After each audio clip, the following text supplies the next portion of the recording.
자, 도연명의 시 하면 유명한 것이 음주라는 20수의 연작시입니다. 이 시는 술에 대한 노래로서 굉장히 중요한 시이면서 사실은 술에 대한 단순한 예찬론이 아닙니다. 음주를 통해서 자유의 기분을 어떻게 얻을 수 있는가 하는 것을 이야기하고 있습니다. 위에는 채국망산도라는 그림이 있고요. 그 옆엔 동기창이라고 하는 명나라 유명한 서예가입니다. 이 사람이 바로 쓴 결려 제인경으로 시작되는 이 음주의 한 시가 옆에 쓰여져 있습니다. 자, 음주 제5수입니다. 바로 결려 제인경 하나 이무거마헌이라. 사람 많은 곳에, 인경이라는 건 사람이 사는 곳입니다. 먼 동떨어진 곳이 아니라 사람 사는 곳에 집을 엮었지만 수레와 말발굽 소리 없다. 이때 수레와 말발굽은 귀인들을 얘기합니다. 어떤 재상들이라든가 부유한 사람들, 이런 친구들, 아까 말한 듯이 그 사람들과의 교제는 끊었기 때문에 그 사람들의 소리가 없는 것입니다. 시끄러운 소리가 없다.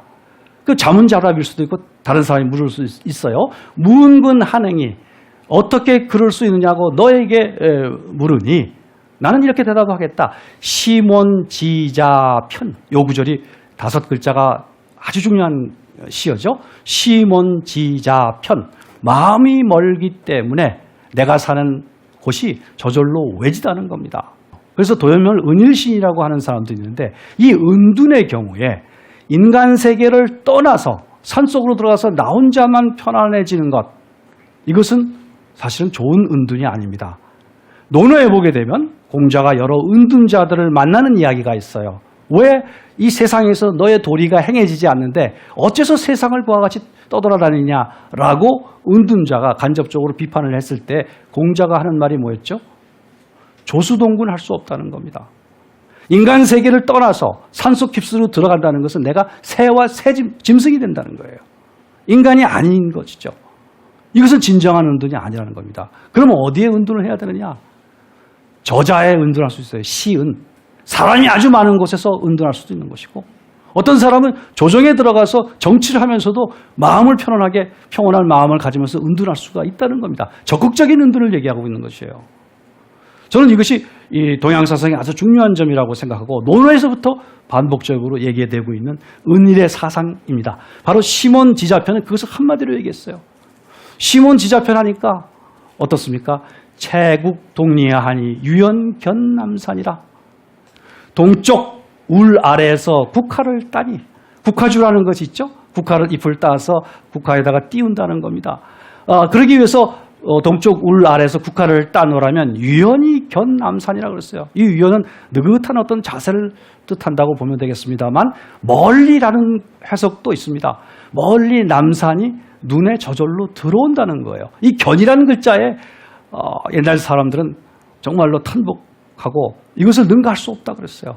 조금 전에 보셨던 동기창의 시에는 사실은 이 견자가 바라볼 망자로 돼 있어요. 명나라에도. 그러니까 견이 좋으냐 망이 좋으냐 해석자에 좀 달랐던 거죠. 그런데 망이라고 하면 의도적으로 바라보는 겁니다. 이것이 아니라 도연명이 했던 이 시세계라고 하는 것, 이 사람의 사상세계라고 하는 것은 바라보려고 하지 않아도 그 남산이 내 눈앞에 들어오는 자연과 동화되는 이와 같은 세계다라고 하는 것을 여기에 얘기하고 있는 것이죠. 매우 평이한 시인 것 같으면서 우리가 생각해야 될 아주 중요한 여러 테마들을 여기 담고 있는 시가 제5수입니다. 자, 그 뒷부분을 보겠어요. 산기일석가 산기우는 날이 저물자 아름답고 비조 상여환이라. 역시 여기서도 돌아오는 새 이미지가 있죠. 비조 상여환. 날아갔던 새들, 멀리 날아갔던 새들도 이제 다시 함께 돌아온다. 바로 이 속에 여기 더 이상 무슨 철학적으로 논리적으로 증명하고 입증하려고 할 필요 없이 이 속에 진의 참 뜻이 들어있다. 그래서 욕변이망언이라. 내가 바로 이렇게 자연과 동화되는 것이야말로 진정한 나의 평화를 얻는 것이다 라고 뭐 말하려고 하다가도 말 자체를 잊어버렸다는 겁니다. 욕변이망언. 이 참 도연명의 이 시세계는 참 놀라운 것 같아요. 우리가 수다한 말들, 수만 편의 논문을 써도 사실은 이 한마디를 이길 수가 없는 것이죠. 자, 그런데 도연명은 아까 말씀드린 것처럼 자기 몸에 의해서 자기 정신이 구속당하는 것, 이런 것을 거부를 했다 그랬죠. 다른 시에서는 형영신이라는 매우 재미있는 시를 썼어요. 이것은 뭐냐면 인간을 셋으로 분리해 봤어요. 우리가 서구 근대 철학에서 보면은 정신과 육체를 구분한다든가 하는, 영혼과 육체를 구분한다는 그런 이분법이 있는데, 아예 도연명은 삼분법을 사용을 했습니다. 이것이 뭐냐 하면은 우리의 육신을 형이라고 얘기하고, 그 육신에 달라붙어 있는 그림자를 영입니다. 그리고 내 마음, 그 주체가 되고 있는 것이 신입니다. 그래서 자신을 육신, 그림자, 정신, 이 셋으로 분해해서 서로 대화를 시켰습니다. 시를. AD 400년대 사람이 말이죠. 먼저 육신이 그림자에게 얘기를 합니다. 여기서는 뭐냐면 인생은 어차피 짧은 것이다. 그렇다면 데카당스도 좋은 거 아니냐? 술을 먹고 그때그때 즐기면 그대로 좋지 않겠느냐? 이 얘기를 합니다. 그러자 그림자가 육신에게 말해요. 너무 술을 먹다간 몸을 상할 수가 있어. 그러니 자기 자신을 진짜로 남기는 것은 뭐냐? 이걸 생각해. 그게 뭐냐? 선행을 많이 하라 이겁니다. 자, 그런데 정신이 이 육신과 그림자에게 얘기합니다. 그와 같이 의도적으로 술을 마셔서 무언가 고통을 잊으려고 하고 비애를 잊으려고 하고 그 다음에 선행을 한다면서 어떤 이름을 남기려고 하는 이런 것들은 다 부질없는 것이야. 이 얘기를 하는 거예요. 정신이 불의해서. 그것을 얘기하는 겁니다. 인적인 생각을 버리고 마지막 부분에 이와 같은 얘기를 합니다. 심념은 상오세이라. 깊이 생각하는 것은 내 생명을 손상시켜. 그러니 정의 위운거라. 마땅히 운명에 맡겨두어서 종랑대화 중, 대화라는 큰 우주의 만물의 변화 유동하는 이 세계 속에다가 그 물결을 따라서 나도 흘러가면서 불희역불구. 저는 참 이 구절이 좋아요. 너무 기뻐하지도 말고 너무 슬퍼하지도 말고. 그래서 응진변수진이라고 했습니다. 천수가 닿으면 내 육신의 생명 한계가 다 되면 그것으로서 그냥 스스로 사라져가는 것이죠. 그래서 무부독 다려라. 다시는 혼자 고민을 하지 않겠다는 얘기입니다. 이것을 얘기하고 있는 것입니다. 자, 여기에서도 보게 되면 심념상오생이라고 했는데 너무 깊이 해석을 하려고 할 필요가 없다는 거예요. 아마 여러분도 도연명의 시를 즐기시려고 하면 한 구절에 한 구절의 뜻에 한자의 뜻을 천착을 해서 이해하는 것보다는 이 사람이 얘기하려는 큰 주제가 무엇인가, 이 사람의 말투에 우리가 녹아갈 필요가 있다고 생각이 돼요. 여기서도 심념상오생이라고 했습니다. 너무 깊이 생각하는 건 내 생명을 손상 입힌다 이런 얘기죠. 자, 마지막에 이 도연명은 자기 스스로 자기의 제문을 지었습니다. 죽는 해. 또 밑에 보듯이 의만가시라고 해서 자기의 만가를 지었어요. 세수나. 주제가 같습니다. 이것은 인생을 총결산하고 매장 이후에 과연 나는 어떤 모습일까? 죽은 다음에 나는 어떤 모습일까? 나를 알아주던 친척들과 가족들은 어떻게 생각할 것인가? 이 문제를 생각하고 있어요. 그렇지만 결국은 뭐냐 하면 내가 살았을 때의 살림이라는 것은 매우 가난했지만 그래서 나는 내 스스로 농사를 지었고 그리고 거기서 검은고를 즐겼고 그 다음에 서적을 읽었던 이와 같은 안온한 생활, 이것이 가장 내가 편안했던 생활이다라고 하는 것을 이야기하고 있는 겁니다. 여러분들 아시다시피 이 자제문이라고 하는 것이 동양 고전, 한문 고전에서 매우 중요한 양식으로 발달하게 됩니다. 우리나라에 조선시대에 위대했던 여러 학자들, 시인들, 대표적으로 퇴계이황 선생, 그 다음에 다산정약용, 이런 경우 보면요, 퇴계이황 선생은 스스로 자제문 만가를 지었습니다. 그리고 여유당, 바로 다산정약용은 60세에 자기의 묘지명을 지었어요. 동양문학에서는 이와 같이 자기의 죽음을 자기가 먼저 생각하는 문학 양식이 있습니다. 제가 이것을 보니까 서양에서도 메멘토몰이라는 말이 있대요.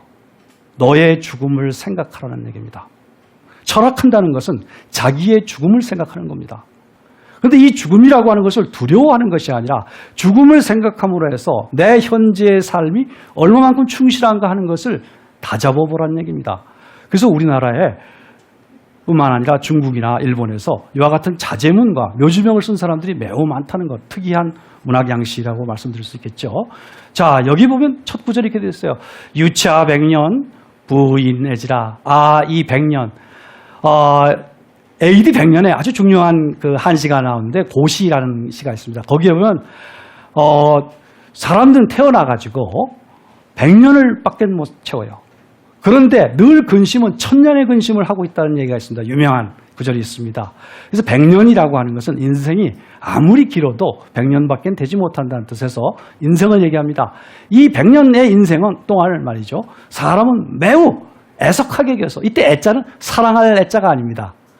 애낄 애자, 애석하게 여긴다는 뜻이에요. 그래서 구피무성이란 말이죠. 성취하지, 이루지 못할까 봐 맨날 두려워해. 뭔가 내가 돈을 벌어야 될 것 같고, 뭔가 유명한 명예를 얻어야 될 것 같고, 학문을 닦아야 될 것 같고, 이와 같은 것에 두려워한다 이거예요. 그래서 맨날 개일석시, 개일이란 말은 탐일과 마찬가지인데 맨날 시간을 탐하고 있다 이거죠. 시간이 아까워. 매 순간순간을 갖다 얼마나 그 알차게 살까, 이것만 너무 생각을 한다 이거예요. 그런데 그 알찬 것이 사실상 아까 말씀드린 것처럼 육신의 노예가 되는 것이지 정신을 풍요롭게 하는 그런 것은 아니라는 겁니다. 그래서 보면은 존이 세진, 존자하고 몰자가 두 구가 짝을 이루고 있는데요. 존이라는 것은 살아서고 몰이라고 하는 것은 죽어서입니다. 살아서는 세상의 보물이 되고 싶어하고, 어떤 사람인들 남에게 귀함을 받고 싶지 않은 사람이 어디 있겠어요. 명예를 얻고 싶고 유명해지고 싶고 다 그런 욕심을 갖습니다. 그런데다가 더 처량한 것은 죽은 다음에 남에게 기억이 되고 싶어요. 내가 한 업적을 죽은 다음에 몇 세대가 지나더라도 누가 알아주길 바란다는 얘기예요. 천만의 말씀입니다. 다음 세대 젊은 사람들 더 바빠요. 그런데 우리는 늘 그런 욕심을 갖고 있다 이거예요. 그래서 도연명은 그것과의 결연을 얘기합니다. 동매라. 나는 홀로 가서 정시이자라. 이것과는 다르다 그랬어. 이러한 삶과는 다르다. 인위적인 어떤 목적의식을 갖고 사는 것들을 거부하겠다는 겁니다. 자제문의 마지막입니다. 인생신란. 참 이 구절은 저는 지금 해석이 안 됩니다. 인생신란, 사람이 산다는 것은 실로 어렵다고 그랬어요. 그런데 사여지야, 죽음을 어찌할 것인가. 인생이 어려운데, 살기 어려운데 죽음이라고 하는 것에 대해서 너무 지금 생각하지 말자라는 뜻인지, 죽음이라고 하는 것을 우리는 좀 더 초월하는 그런 자세를 갖자는 뜻인지 잘 모르겠습니다. 이것은 아마 들으시는 여러분들이 더 마음에 개합하는 바가 있으리라고 생각이 돼요. 아직 저는 이 단계에 이르지를 못했습니다. 다만 맨 마지막에 슬퍼요. 오호에제라, 슬픈 말입니다. 자, 다시 우리 귀거래사를 한번 생각을 해보죠. 도연명의 귀거래라고 하는 것은 결국은 나와 타자가 구별되어 있지 않은 공간으로 돌아가는 겁니다. 고향이라고 해서 자기만의 아집의 세계라면 그것은 고향이 아니에요. 아까 말씀드렸듯이 에오르의 선언입니다. 내 집을 사랑한다라고 했을 때 내 집을 사랑하는 것이 아니라 내 집을 둘러싼 향촌 공동체를 같이 사랑한다는 말이에요. 그래서 여러 가지 시에서 도연명이 노래한 것들은 뭐냐 하면, 농부들하고 만났을 때 오늘은 날씨가 좋아가지고, 날이 좋아서 이번에 일기가 좋아가지고 뽕나무라든가 삼이라든가 이런 것이 잘 자랐어요. 이런 얘기를 주고받는다는 겁니다. 장자에 보면 아주 재미있는 말이 있는데요. 쟁석이라는 말이 있습니다. 쟁석. 자리를 다툰다는 말이 있어요. 이것은 뭐냐 하면, 처음에는 나는 높은 벼슬을 하고 높은 학문을 한 사람인 경우에 어떤 대중들이 있는 공간으로 들어가지 않습니까? 그럼 그들이 거리감을 느끼기 때문에 자리를 나한테 양보할 수밖에 없어요. 그죠? 그런데 그들하고 마음과 마음이 서로 어울리게 되면, 이때는 저 사람이 높은 벼슬을 했다, 큰 학문을 했다라고 하는 것이 중요한 것이 아니라 그저 나이가 누가 더 형님이냐, 이걸 가지고 싸운다 이런 얘기예요. 그것이 장자에서 나오는 쟁석이라는 고사인데요. 바로 도연명의 귀거래사가 바로 그겁니다. 나와 남이 구별되지 않고 내가 남을 사랑하기 때문에 나를 사랑할 수 있는 곳, 그것이 바로 귀거래의 장소다라고 얘기하고 있는 것이죠. 도연명의 귀거래사의 화운한, 허균의 유명한 시가 있는데, 그렇다면 나는 고향도 없고 고향에 돌아가도 친척도인데 돌아갈 고향이 어디냐 질문하실 수도 있어요. 그죠? 그런데 바로 호교는 어떤 얘기하느냐. 내가 이제까지 화려한 생활을 누려봤어도 이것은 나는 오랏줄에 묵힌 듯한 그런 구속의 감정밖에 없었다. 또 화택지옥, 지옥의 불 속에 불구덩이에 있는 것과 같은 그러한 불안감, 그런 고통을 느꼈을 뿐이다 이겁니다. 그러면 내가 진정으로 돌아갈 곳은 어디냐? 책을 들고서 초가집 아래 논이는 것이 바로 나의 고향이었다라는 선언을 하는 겁니다. 바로 이 강좌를 들으시는 여러분들 지금 고향으로 돌아와 계신 거예요. 이것은 먼 곳으로 가는 것이 아니라 바로 여러분들의 이 순간에 마음의 평온을 얻을 수 있는 그 곳, 그것입니다. 도요명이 얘기하는 것도 그것이죠. 먼 곳이 아니라 마음을 멀리함으로써, 즉 세속과의 거리를 둘 수 있는 공간이라면 늘 마음을 편안히 가질 수 있는 것입니다. 자, 귀거리는 결국은 폭력이 존재하지 않는 고향이어야 됩니다. 지금 우리가 떠나온 고향은 어떤가? 그리고 여러분의 귀거리는 어떤 것인가? 다시 한번 도연명의 시를 음미하면서 생각해 보았으면 좋을 것 같습니다. 여기서 오늘 도연명에 대한 강의를 마치도록 하겠습니다. 감사합니다.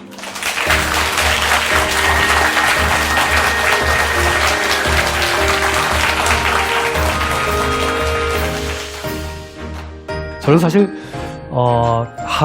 한문을 공부하면서 이백을 몰래 질투했어요. 이백은 자기가 가진 여러 가지 구속, 이것을 벗어나기 위해서 자연, 산수 자연이죠. 그 다음에 술, 그 다음에 여인, 그리고 신선을 사랑했습니다. 정열의 시인이에요.